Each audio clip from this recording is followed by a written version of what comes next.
Sumainyo ang kapayapaan At at ibahagi ang kapayapaan sa bawat isa. peace be with you. Ako ito, ang Espiritu ng Diyos na nagbibigay buhay sa bawat isa sa inyo.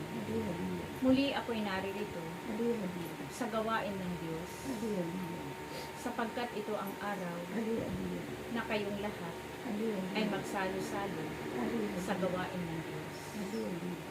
Mapalad kayong lahat, sapagkat ang pangalan ng Diyos ay tinataglay ninyo sa buo ninyong katauhan.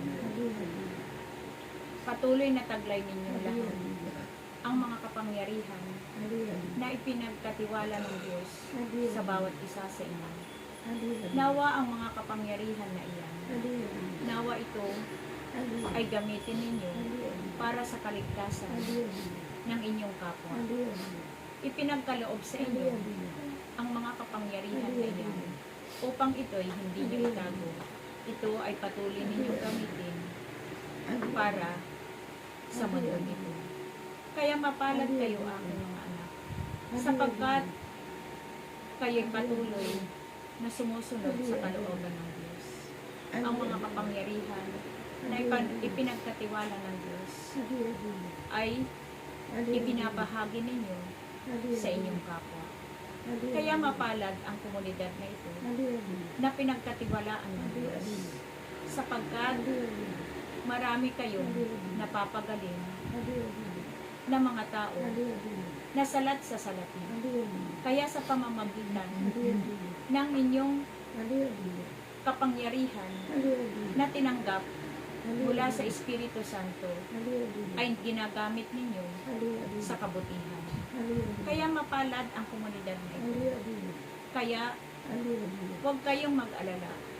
Inuusig man ang inyong komunidad, patuloy pa rin na kayong lahat ay hindi pinababayaan ng Diyos.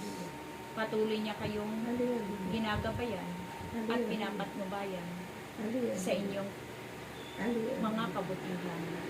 Kaya aking mga anak, ang Diyos ay nagpapasalamat sa inyong lahat, sapagkat sa patuloy ninyong ginagampanan ang inyong mga tungkulin na iniatang ng Diyos para sa inyong lahat.